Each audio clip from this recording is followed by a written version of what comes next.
actually going to see the Jonas Brothers. So,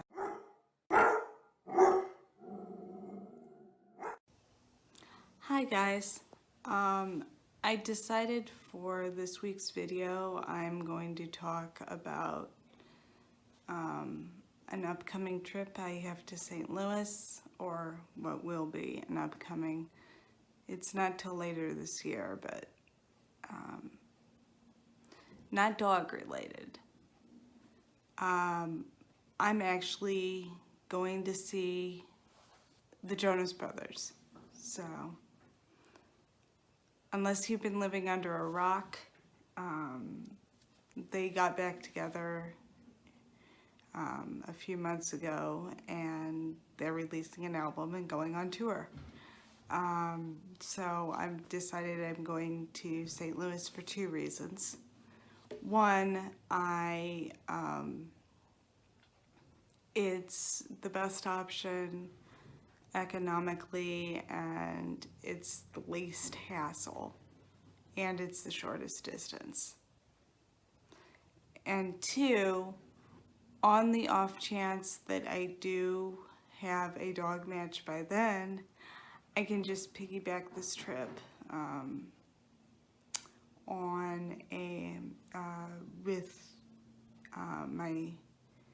during my handler trainings. Expanding on the topic of this video, since I will apparently be going to St. Louis a lot this year, or I potentially could be, but I essentially probably at least have two trips planned.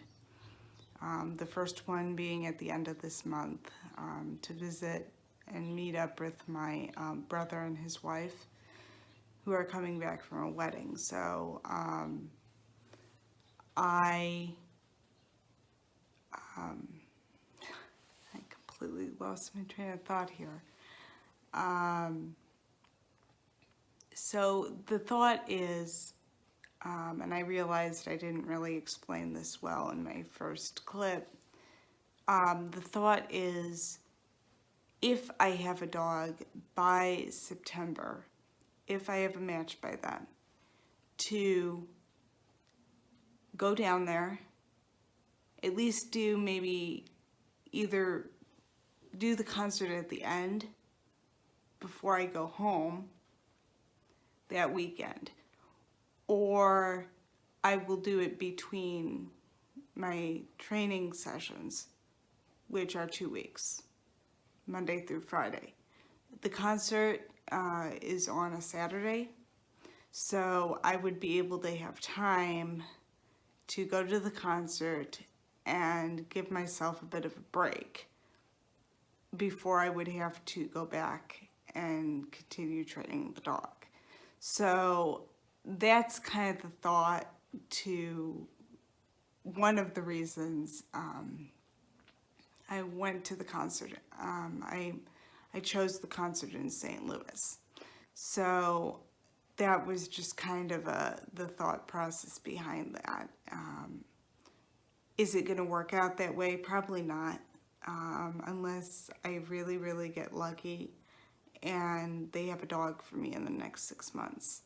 My interview goes okay, and there's no further hiccups, and for some reason they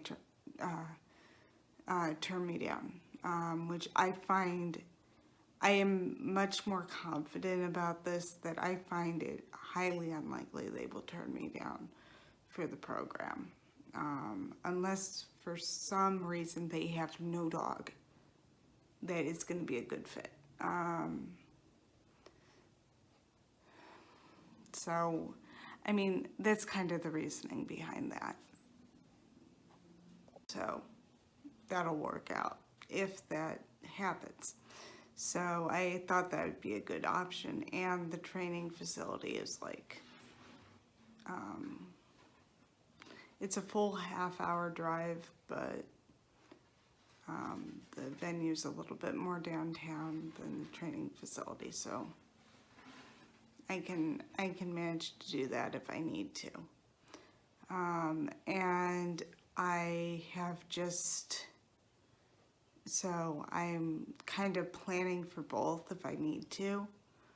But I'm actually really excited to be able to go to a concert again because I haven't gone to one. It's not quite been a year, but it's been a while since I've been to like a big concert. So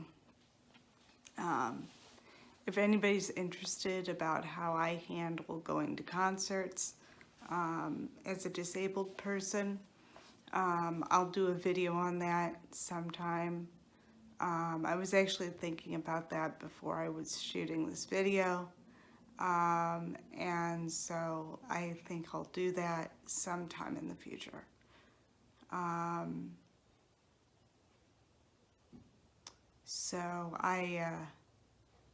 But that's not necessarily dog related, but it could be. But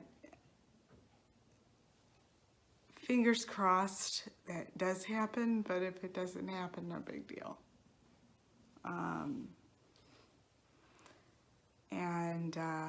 But I'll expand on more on what I actually do getting ready for a concert as a disabled person, particularly if I'm going to one out of state, in a different video.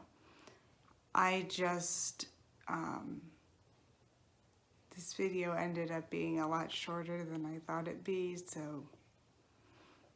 and I may shoot more to this before I post it this week. So, until next time, this is Service Dog Diaries, signing off.